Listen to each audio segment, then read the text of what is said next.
Halo semuanya, pada video ini kami akan menjelaskan cara kerja survei magnetotolurik.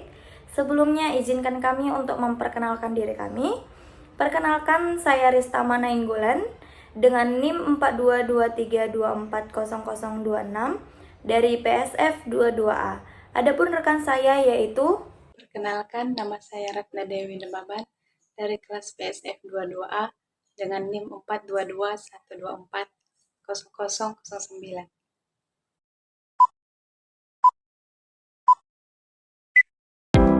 Jadi pada bagian ini metode magnetotolurik atau MT bekerja dengan memanfaatkan gelombang elektromagnetik alami yang berasal dari ionosfer atau magnetosfer. Nah, jadi alat ini tidak memakai sumber listrik buatan, tetapi hanya menangkap sinyal alami yang sudah ada di atmosfer. Nah, gelombang ini kemudian masuk ke dalam tanah dan merambat ke berbagai kedalaman.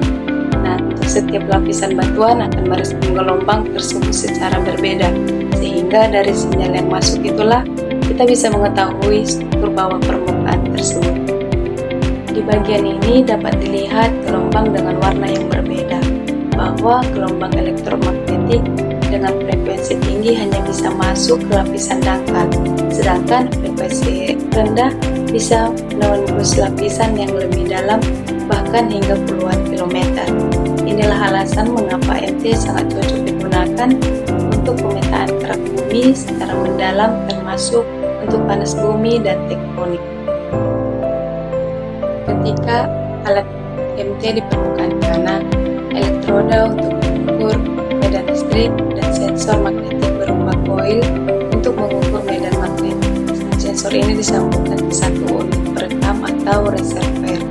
Nah, untuk tugas alat ini hanya menangkap dan merekam sinyal alami selama beberapa jam hingga beberapa hari. Ini memperlihatkan alat dipasang dengan jarak tertentu sesuai kebutuhan survei. Selanjutnya, pada bagian ini menunjukkan grafik sinyal elektrik dan magnetik yang direkam alat. Data mentah ini kemudian dibandingkan satu sama lain dan hasil perbandingannya disebut impedansi. Impedansi inilah yang menjadi dasar untuk menghitung resistivitas batuan di bawah permukaan. Semakin besar resistivitasnya, semakin sulit gelombang menembus batuan tersebut, dan begitu juga sebaliknya. Lalu pada bagian ini menunjukkan grafik resistivitas semu dan fasa terhadap frekuensi. Ini adalah hasil awal dari pengolahan data MT. Resistivitas semu memberikan gambaran kasar apakah suatu lapisan bersifat konduktif atau resistif. Sedangkan fasa menunjukkan kedalaman dan sifat perubahan resistivitas.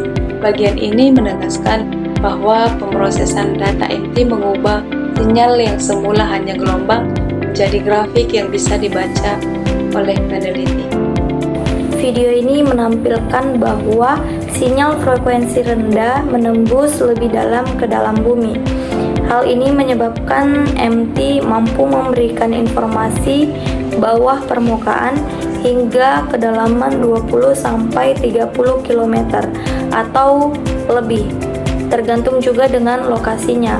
Ketika frekuensi semakin rendah, maka sinyalnya semakin kuat dan dia dapat mencapai lapisan-lapisan dalam seperti batuan induk dan struktur tektonik.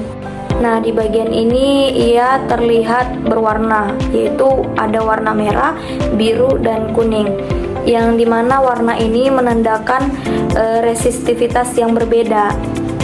Dan MT ini juga sering dipakai untuk mencari patahan, jalur fluida panas, dan bahkan dia bisa mencari batas lapisan geologinya. Jadi dengan melihat pola resistivitas, geofisikawan bisa menafsirkan bagaimana bentuk struktur bawah permukaan dan apa saja material yang ada di dalamnya. Di sini ia menampilkan contoh aplikasi nyata dari MT. Dalam panas bumi, MT dapat mendeteksi zona fluida panas yang konduktif. Untuk mineral, MT juga membantu memetakan intrusi dan struktur yang mengontrol mineralisasi. Dalam tektonik, MT juga mampu menggambarkan batas lempeng, zona subduksi atau sesar regionalnya. Dan ini juga menunjukkan betapa luasnya pengguna MT dalam geofisika. Jadi bahwasannya magnetotelurik ini adalah metode yang efektif, pasif, dan tidak membutuhkan sumber listrik. Dan juga ia mampu menjangkau kedalaman yang sangat dalam. Keunggulan inilah yang membuat MT menjadi salah satu metode penting dalam eksplorasi geologi modern. Baik, sekian dari pemaparan kami tentang cara kerja survei magnetotelurik. Kami dari kelompok 6 mengucapkan terima kasih. Semoga ilmunya bermanfaat buat kita semua. See you.